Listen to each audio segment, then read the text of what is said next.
من سلك طريقا يلتمس فيه علما سلك الله له به طريقا إلى الجنة. بسم الله الرحمن الرحيم. الحمد لله رب العالمين.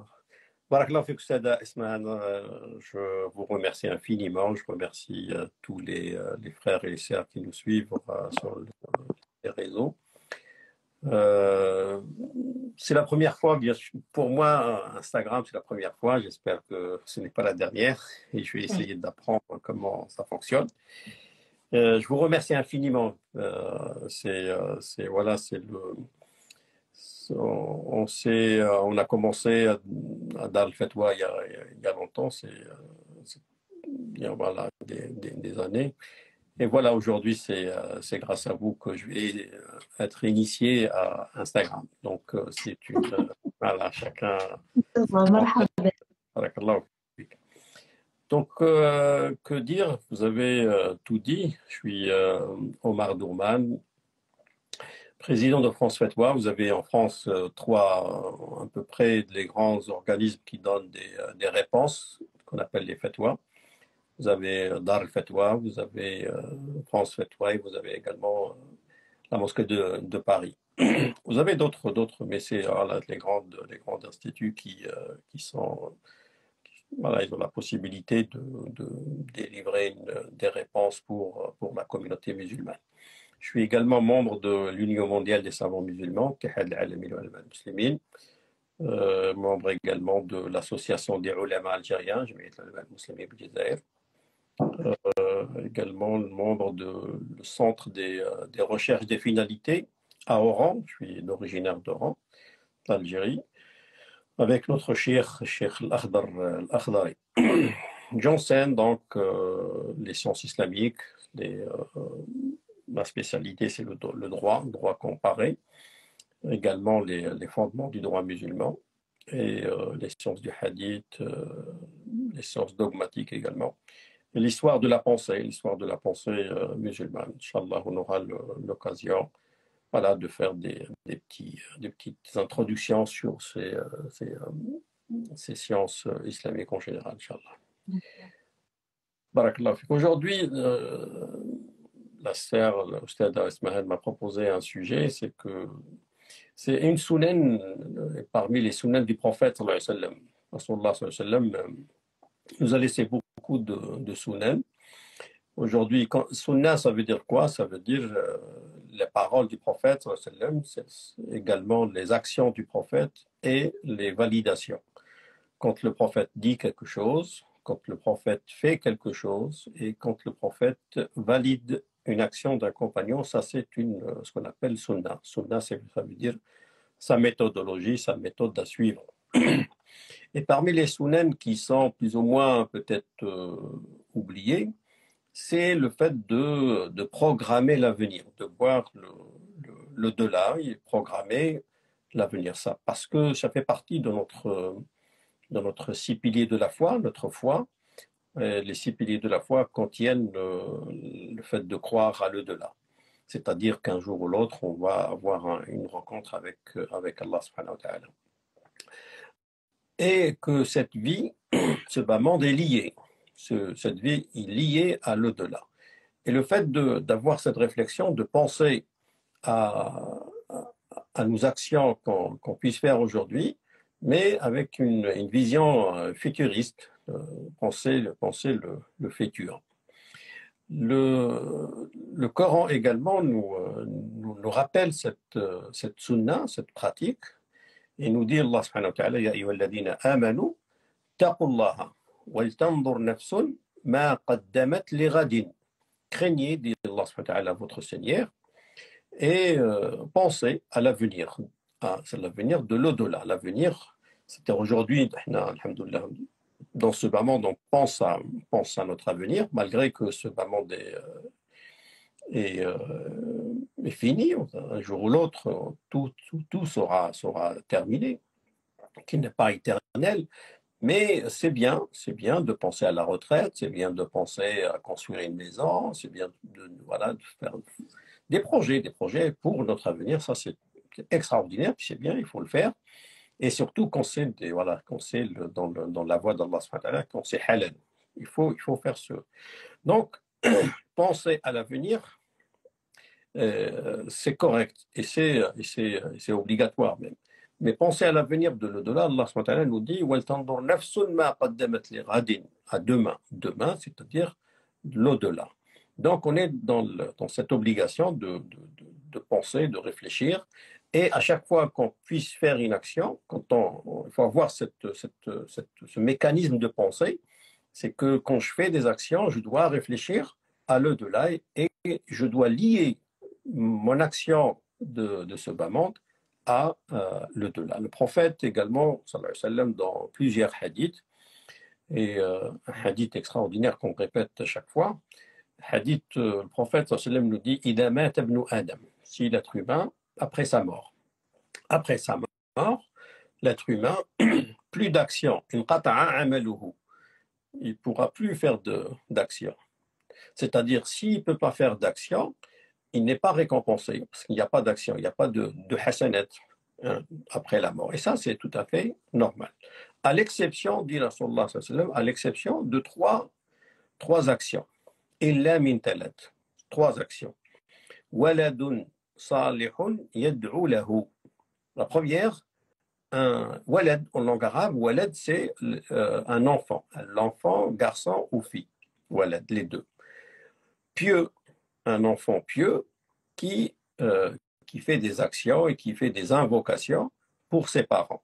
C'est-à-dire les parents, ils sont morts, c'est fini, ils n'ont plus la possibilité de faire des actions, ils sont morts, mais ils peuvent avoir des bonnes actions, ce qu'on appelle les hasanat en langue arabe. Ils peuvent avoir toujours des hasanat parce qu'ils ont laissé un garçon ou une fille pieuse. Donc, si on prend le hadith mot à mot, waladun, un enfant, salihun, pieux, yad'u lahu, qui fait des invocations. C'est-à-dire, à l'envers, si je fais des invocations, je suis un pieux et je fais mes invocations à mes parents. C'est-à-dire, si aujourd'hui, un enfant ou une fille, ou un garçon, une fille qui fait des invocations, qui fait des actions pour ses parents qui sont dans l'au-delà, qui sont morts, si moi je fais les invocations, je suis forcément un enfant pieux. Parce que le prophète sallallahu alayhi wa sallam a lié les invocations à l'enfant pieux. Waladun salihun yad'u lahu. Donc si je fais les invocations, si toi ma sœur, si toi mon frère, tu fais les invocations pour tes parents, tu es pieuse et tu es pieux. Donc waladun salihun yad'u lahu. Deuxièmement, ilmun yuntafa'u bihi. Il a laissé une science bénéfique à l'humanité. Donc la science, on peut être un scientifique, un savant dans un domaine, n'importe quel domaine, parce que le prophète et l'islam ne fait pas la différence entre les sciences religieuses et les sciences mondaines, les sciences, il n'y a pas. Tout ça, c'est la science religieuse. Être mathématicien, être un physicien, être un médecin, tout ça, c'est la religion. Être un mufti, tout ça, c'est la religion. Il n'y a pas de différence. Donc, laisser une science, si on a la possibilité, et on est savant, on a la possibilité, et on peut laisser une science, c'est bien de le faire, de laisser cette science bénéfique à l'humanité. Si la personne n'a pas pu faire des études, le destin a fait que la personne n'a pas pu faire des études, il peut laisser, par exemple, aujourd'hui, faire ce qu'on appelle le waqf. Waqf, c'est laisser acheter des livres. Il va quelque part, par exemple, dans des pays musulmans où il y a des livres en arabe. Il demande à son imam, à son mufti, quel livre vous voulez que je vous ramène pour faire des cours avec. Ben, je ramène du bled, je ramène des livres. Même si je ne sais pas lire, même si ce n'est pas moi qui ai écrit le livre, je le ramène, je le laisse waqf. Je laisse un dépôt pour l'imam. Et à chaque fois que l'imam ou que le conférencier va faire des conférences, va faire travailler avec ce livre, je suis pareillement récompensé. Je suis pareil que l'imam, je suis récompensé. Donc, je contribue ou je laisse moi-même, je suis scientifique, je laisse une connaissance, ou je contribue à laisser une connaissance dans ce bas monde, parce que cette connaissance va être liée à l'au-delà. Une fois la personne morte, les personnes qui ont construit des mosquées, les personnes qui ont laissé des instituts, les personnes qui ont construit des puits, par exemple, il y a plein de choses, qu'on peut laisser et réfléchir à l'au-delà, réfléchir à notre avenir de demain. Voilà donc donc une connaissance. Vous voyez aujourd'hui, par exemple, des grands savants qui ont laissé des connaissances immenses. Ibn Khaldoun, par exemple, le fondateur de la sociologie moderne au XVe siècle, ça fait des siècles qu'il est mort, que sa connaissance est toujours bénéfique. Les fondateurs des écoles, les grands médecins. Tout à l'heure, je passais par le tramway, je passais vers l'hôpital Avicenne. Avicenne ne pensait pas jamais un jour qu'il va y avoir un hôpital à Paris avec son nom, mais il l'a fait pour Allah subhanahu wa ta'ala, pour aider l'humanité. L'humanité aujourd'hui le rend hommage. Et donc cette connaissance et ces bienfaits que ces personnes ont laissé, le hasanat, les bonnes actions sont multipliées pour eux jusqu'à la fin de ce bas monde. Troisièmement, sadaqatun jariya, une aumône qui va rester éternelle tant que la vie est là. Une aumône, sadaqa al-jariya aujourd'hui, faire un puits par exemple, faire quelque chose qui reste. C'est-à-dire la chose minime soit-elle qui reste, vaut mieux qu'une action qui disparaît. Donc les actions, c'est pour ça qu'aujourd'hui, par exemple, il y a des fatwas qu'aujourd'hui on arrive à les développer. La zakat, par exemple, le monde légal, par exemple, les malikites, par exemple, on ne peut pas la donner à la mosquée. Mais il s'agit d'un État musulman. Malik, il a dit ça parce que le gouverneur fournissait de l'argent, c'est lui qui construisait des mosquées. Mais aujourd'hui, en France, non, c'est pas. Donc, il a dit, Malik, l'école malikite, on ne peut pas donner la zakat à la mosquée parce que le gouverneur construit la mosquée. Aujourd'hui, ce n'est pas le cas. Les malikites d'aujourd'hui disent il vaut mieux donner la zakat, par exemple, aux mosquées pour construire des mosquées. Construire une mosquée, c'est une sadaqa jariya, une sadaqa qui va rester tout le temps. Un autre hadith du prophète sallallahu alayhi wa sallam nous parle de l'action liée. L'action liée, elle est pratiquée ici, mais elle est liée à l'au-delà. An Abi Hurayrata radiyallahu anhu, قال رسول الله صلى الله عليه وسلم من نفس عن مؤمن كربة من كرب الدنيا نفس الله عنه كربة من كرب يوم القيامة.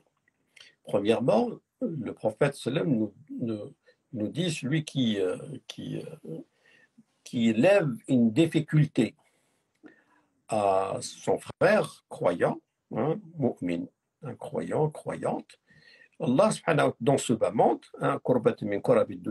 dans ce bas monde, une personne, il est en difficulté, vous lui rendez service, vous lui retirez cette difficulté, vous aurez dit à Allah subhanahu wa ta'ala vous enlève une difficulté dans l'au-delà. Donc vous faites une action aujourd'hui, là, dans ce bas monde, mais elle est liée à l'au-delà. Donc l'action futuriste, l'amal mustaqbali. Et ça, il y a beaucoup d'études aujourd'hui universitaires sur l'action futuriste du prophète et du Coran. C'est pour ça qu'on a voulu aujourd'hui parler un petit peu sur ces études et ces actions qui sont liées. Donc, difficulté, mon frère, ma sœur a une difficulté, je lui lève cette difficulté, si j'ai la possibilité, Allah subhanahu wa ta'ala m'enlèvera une difficulté dans l'au-delà. Alors que la la personne musulmane, c'est un être humain. Et l'être humain est susceptible de commettre des erreurs et des fautes. Le prophète sallallahu alayhi wa sallam nous dit Kullu bani Adam khata. Tous les êtres humains font des erreurs et des fautes. Donc on aimerait bien que le jour dernier, je viendrai avec mes fautes, je viendrai avec mes difficultés. J'aimerais bien qu'Allah subhanahu wa ta'ala m'enlève une difficulté. Donc pour cela, je dois essayer de rendre service, d'enlever une difficulté à mon frère et à ma sœur dans ce bas monde. Deuxièmement, dit le Rasulullah sallallahu alayhi wa sallam, وَمَنْ يَسَّرَ عَلَى مُعْسِرٍ يَسَّرَ اللَّهُ عَلَيْهِ فِي الدُّنْيَا وَالْآخِرَةِ. Et celui qui lève une gêne, la personne est gênée, il a une gêne, et on lui enlève cette gêne, Allah, dit le prophète sallallahu alayhi wa sallam, lui enlèvera une gêne dans ce bas monde et dans le delà. Donc, c'est-à-dire, je rends mon frère et ma sœur, je lui rends une situation d'aisance et je retire cette gêne. Cette gêne, le texte prophétique est général. C'est général. Parce que la gêne, elle peut être financière. Donc, je lui enlève cette gêne financière. Elle peut être psychologique. Donc, je donne un peu de temps à mon frère. Elle peut être un cas juridique. Donc, un mufti qui enlève cette gêne juridique, il trouve la solution tout en ayant des arguments solides et il retire cette... Et c'est ça le vrai droit musulman. Le droit musulman, c'est la facilité argumentée. Quand je donne la facilité et quand elle est argumentée, c'est ça le droit musulman. Comme disait le prophète, sallallahu alayhi wa sallam, quand il va envoyer deux compagnons, Mu'adh al-Jabal et Abu Moussa al-Ash'ari, il va les envoyer comme magistrats au Yémen. Il leur a dit faciliter et ne pas compliquer. Yassira wa la tu'assira. Faciliter et ne pas compliquer. Et ne pas compliquer veut dire faciliter. C'est-à-dire que le prophète a dit 2 fois faciliter, faciliter. Il aurait pu, Rasulullah sallallahu alayhi wa sallam, en parlant avec de grands compagnons, il aurait pu leur dire vous êtes des grands compagnons, vous allez suivre le Coran et la Sunna, et c'est tout. Ittabi'a al-kitab wa sunna. Non, il n'a pas dit ça. Il a dit à partir du livre et de la Sunna, cherchez la facilité. Facilité et ne pas compliquer à partir du livre et de la Sunna, c'est-à-dire chercher l'argument à partir du livre et de la Sunna, des textes religieux, mais chercher la facilité. Et c'est pour ça que la personne, quand il facilite une tâche, quelle que soit la tâche, à la sœur, au frère, sa communauté, Allah subhanahu wa ta'ala lui facilitera une tâche dans ce bas monde et une tâche dans le delà. Après, dit le Rasulullah sallallahu alayhi wa sallam, وَمَنْ سَتَرَ مُسْلِمًا سَتَرَهُ اللَّهُ فِي الدُّنْيَا وَالْآخِرَةِ. Celui qui couvre, dit le prophète sallallahu alayhi wa sallam, un musulman, un musulman, Allah lui couvre dans ce bas monde, سَتَرَهُ اللَّهُ فِي الدُّنْيا, et le couvre également dans le delà. Donc, la personne, comme j'ai dit tout à l'heure, comme dit le prophète sallallahu alayhi wa sallam, tout être humain est susceptible de commettre des erreurs. Kullu bani Adam khata. Donc moi j'aimerais bien que mes fautes soient protégées, j'aimerais bien que mon frère me couvre, ma sœur me couvre. Donc je couvre également, c'est-à-dire le fait de couvrir un musulman parce qu'il a fauté, moi j'aurai la couverture d'Allah subhanahu wa ta'ala dans ce bas monde et j'aurai la couverture d'Allah également dans l'au-delà. Imaginez l'au-delà devant tout le monde, Allah subhanahu wa ta'ala vous sort les fautes, les péchés. C'est catastrophique, il n'y a pas de retour en plus. C'est pour ça que j'aimerais bien, il faut faire cette action quand il y a une sœur, elle a un défaut, un frère, il a un défaut, un truc, je couvre, parce que je suis également un pécheur, je suis également plein de défauts et j'aimerais bien que mes défauts soient couverts dans ce bas monde et soient couverts également dans le delà. Ça, c'est en général. Mais quand il s'agit des fautes et des erreurs, quand ils sont liés à la religion. La faute, quand elle est liée à la religion, je n'ai pas le droit de couvrir la personne si, en lui couvrant, je mène à défaut la religion. C'est-à-dire, on a par exemple un exemple, nous, on a ce qu'on appelle la chaîne de transmission. Il n'y a que les musulmans qui ont ça. Les chrétiens, les juifs n'ont pas ce genre de science, la chaîne de transmission pour rapporter et le Coran et le hadith du prophète. Tout ça, tous les textes ont été rapportés par chaîne de transmission. C'est-à-dire on a des personnes, des savants, des rapporteurs, et le Bukhari, par exemple, Bukhari, dans le IIIe siècle, il va dire, voilà, d'après un tel, 5 ou 6 personnes. Parce que le Bukhari, il est au IIIe siècle de l'Hégire. Pour remonter au prophète, il faut 5 à 6 personnes pour arriver au prophète. Donc 6 personnes, ce qu'on appelle la chaîne de transmission.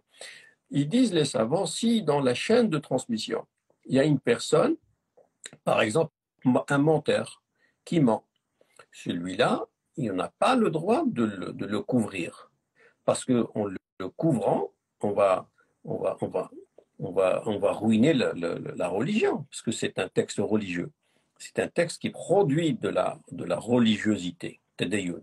Donc, je n'ai pas le droit de couvrir cette personne, parce qu'en lui couvrant, je vais nuire à la religion.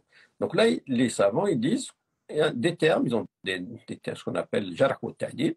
Voilà, on a l'obligation de dire, celui-là, il n'a pas une bonne mémoire, celui-là, c'est un menteur, celui-là, il a perdu la mémoire, par exemple. On a le droit. Ou, par exemple, vous avez un voisin, ou là, une voisine, une sœur qui est demandée au mariage, par exemple. Un frère qui vient demander le mariage, l'a demandé au mariage, votre voisine, et vous connaissez le frère, que c'est un menteur, c'est un vendeur de drogue, c'est quelqu'un qui n'est pas bien pour elle du tout, qui va beaucoup le nuire que lui rendre service. Donc là, vous avez la possibilité, vous avez le droit de ne pas couvrir cette personne. Mais en général, voilà, quand il ne s'agit pas de religion ou de nuire à d'autres personnes, il vaut mieux de protéger cette personne. Et quand vous la protégez, vous êtes protégé dans ce bas monde, satarallahu fi dunya, protégé dans ce bas monde et protégé dans le delà. Après, dit le Rasulullah sallallahu alayhi wa sallam, Wallahu fi awni al-abdi, ma kana al-abdu fi awni akhih. Allah dit, le prophète sallallahu alayhi wa sallam est toujours aux côtés de ses serviteurs, hein, ceux qui sont toujours au service des autres. Quand on est au service des autres, Allah est toujours au service de ces personnes, parce que ces personnes, il rend service aux personnes créées par Allah. Il y a un autre hadith également extraordinaire. Rasulullah sallam dit, ces personnes qui s'oublient, hein, et qui rendent service aux gens. Ils sont au service des gens. Ils rentrent au paradis sans rendre des comptes. Bidouni hisab. Ils vont au paradis bidouni hisab sans rendre des comptes directement, c'est-à-dire qu'ils iront parce qu'ils étaient au service des personnes, au service des gens. Et Allah subhanahu wa ta'ala aime ces personnes. Donc, tant que la personne est au service de ses frères et sœurs, Allah subhanahu wa ta'ala est toujours au service de ces gens-là. ومن سلك طريقا يلتمس فيه علما سهل الله له به طريقا إلى الجنة. Le prophète dit après, celui qui emprunte un chemin pour la connaissance, toute connaissance, comme je disais tout à l'heure, toute connaissance, parce que toutes les connaissances amènent à Allah subhanahu wa ta'ala. Donc celui qui emprunte un chemin, dit Rasulullah sallallahu alayhi wa sallam, de connaissance, n'importe, Allah subhanahu wa ta'ala lui facilite le chemin du paradis. Pourquoi? Parce que, comme j'ai dit, toutes les sciences mènent à Allah subhanahu wa ta'ala. Il y a un très beau livre, il est en anglais, mais traduit en arabe, pas en français. En arabe, le titre, c'est Allah yatajalla fi asr al-ilm. Allah yatajalla fi asr al-ilm. On peut traduire par Allah apparaît à l'époque scientifique. C'est récent, donc c'est des scientifiques, beaucoup de scientifiques, des Canadiens, des Anglais, des Américains, des Australiens, et chacun dans sa discipline, chacun dans son domaine, il va faire un témoignage comment il a trouvé Dieu. Ils ont tous découvert que Dieu existe à partir de leur discipline. C'est-à-dire le hadith du prophète, sallam, qui emprunte un chemin, tout en ayant l'impartialité. Il est impartial, la personne, il est honnête. Quand la personne est honnête et impartiale, dans n'importe quelle science, on découvre Allah subhanahu wa ta'ala. C'est-à-dire que l'islam n'a jamais eu peur de la connaissance et des savants. L'islam n'a pas, dans l'histoire musulmane, l'islam n'a pas eu peur des savants, n'a pas torturé les savants, n'a pas pour leur science, pas du tout. Pour autre chose, oui, mais pas pour leur science, parce que la science en islam, l'islam n'a pas peur. L'islam n'a pas peur de la science. C'est pour ça que le prophète dit, celui qui emprunte un chemin pour la connaissance, et c'est cette connaissance qui va nous permettre de connaître les bonnes œuvres, les bonnes actions. Que dois-je faire? On a beaucoup d'actions, et quelle est l'hiérarchie de l'action? C'est-à-dire aujourd'hui, par exemple, vous êtes riche, vous avez de l'argent, vous avez fait une faute, une erreur, et vous voulez vous repentir, vous voulez faire une bonne action. Or, la bonne efface la mauvaise, comme dit Allah subhanahu wa ta'ala. Certes, les bonnes actions effacent les mauvaises. Donc, je vais faire une bonne action. Et la personne est riche. Une bonne action pour lui, peut-être il va vouloir jeûner lundi, jeûner jeudi. La communauté, qu'est-ce qu'elle peut faire avec son jeûne? Rien du tout. Alors qu'il est riche. Donc, il est préférable de faire une action communautaire, et c'est la science qui va nous apprendre ça. C'est la science qui va nous apprendre qu'une action communautaire qui est fournie à la communauté, mieux vaut une action individuelle. Une action individuelle, c'est pour ça que les actions communautaires, ils sont beaucoup plus importantes en islam que des actions individuelles. Et ceci, comment on peut acquérir ça? C'est qu'à travers la connaissance. C'est pour ça que le prophète dit celui qui emprunte un chemin de la connaissance, n'importe quelle connaissance, Allah subhanahu wa ta'ala lui facilite un chemin au paradis. Et le chemin du paradis, l'accès du paradis également, on peut avoir accès à travers la science. Après, dit Rasulullah sallallahu alayhi wa sallam, وَمَا اجْتَمَعَ قَوْمٌ فِي بَيْتٍ مِّن بُيُوتِ اللَّهِ يَتْلُونَ كِتَابَ اللَّهِ وَيَتَدَارَسُونَهُ بَيْنَهُمْ إِلَّا نَزَلَتْ عَلَيْهِمُ السَّكِينَةُ وَغَشِيَتْهُمُ الرَّحْمَةُ وَحَفَّتْهُمُ الْمَلَائِكَةُ وَذَكَرَهُمُ الله في من عنده وَمَنْ بَطَّأَ بِهِ عَمَلُهُ لَمْ يُسْرِعْ بِهِ نَسَبُهُ.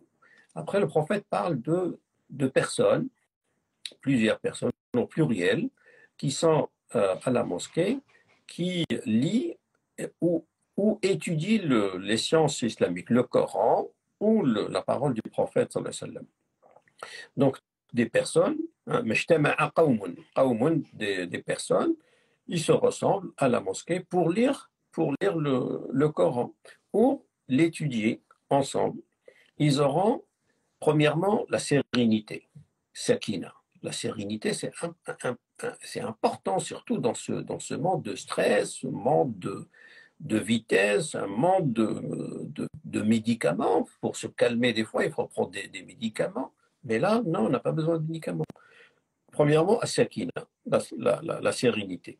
وَغَشِيَتْهُمُ الرَّحْمَةُ, ils sont couverts par la miséricorde d'Allah subhanahu wa ta'ala. وَحَفَّتْهُمُ الْمَلَائِكَةُ, les anges les entourent, c'est-à-dire les anges qui sont invisibles. Les anges sont invisibles, mais on est sûr qu'ils nous entourent. C'est-à-dire l'invisible n'est pas impossible. Nous, maintenant, là, dans ce mois du Ramadan, on pratique quelque chose d'invisible. On pratique le jeûne qui est invisible. Nous créons quelque chose d'invisible. Personne ne peut savoir si je jeûne ou pas. Personne ne peut savoir si sa femme jeûne.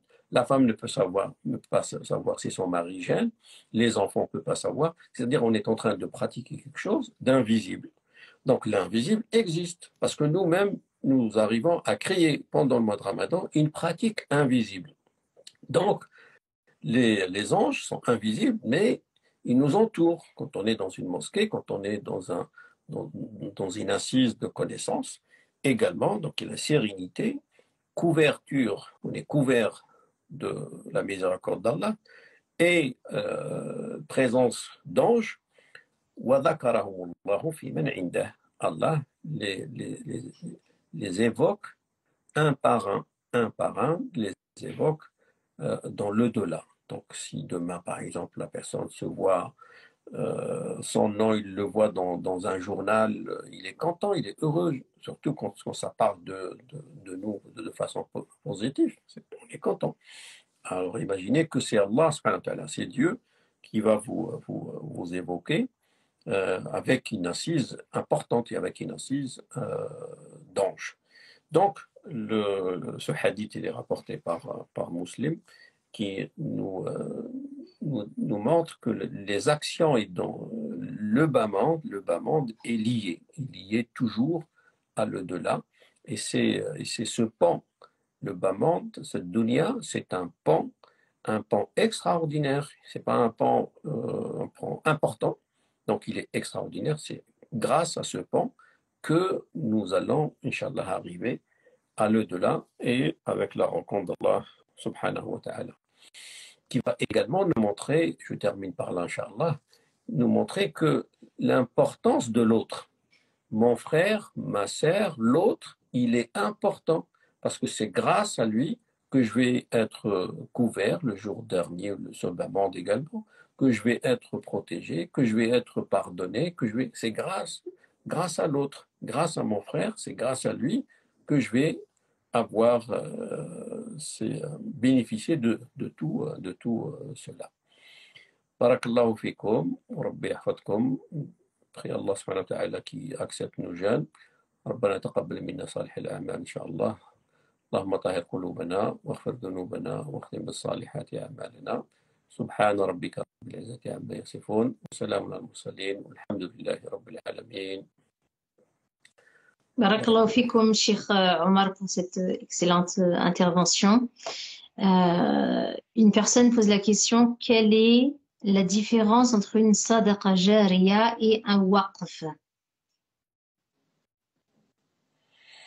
Je vous laisse répondre. Pratiquement, c'est pareil. Pratiquement, c'est pareil. Sadaqa jariya, c'est éternel aussi. Hein? Ou le waqf, il a des règles.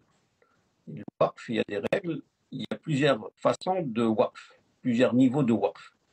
Il y a le waqf qui est bloqué, stationné, comme une mosquée par exemple. Hein? On ne peut pas la déplacer.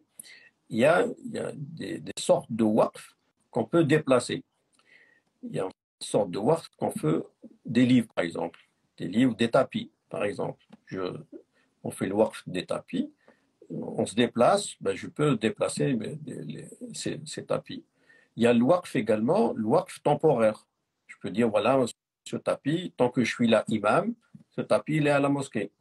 Demain, je ne suis pas imam, je prends mon tapis. Waqf temporaire, waqf des livres, par exemple. Tant que je suis là, je laisse mes livres, tout le monde profite de mes livres, mais du moment que je ne suis pas là, je pars ou je meurs, mon waqf, il est à l'autre institut. Voilà. Donc le waqf, il y a plein de règles qui gèrent le waqf. Heureusement, aujourd'hui, en France, on a le waqf qui essaie de revenir, Inch'Allah, à petits pas, mais c'est extraordinaire le waqf. Masha'Allah. Barakallahu fikum, Cheikh. Il y a plusieurs personnes qui demandent, est-ce que vous connaissez le nom du livre en anglais? Le livre dont vous avez parlé qui... Non, moi je l'ai en arabe. C'est pour ça que... Ouais. D'accord, je vais essayer de le trouver, Inch'Allah. Je le partagerai, Inch'Allah, en story. Inch'Allah. Est-ce que la zakat el-mal peut être donnée à la construction d'une mosquée ou d'un puits? Oui, j'ai dit oui, parce que nous, les Malikites, en général, les Malikites, l'imam Malik n'a pas autorisé.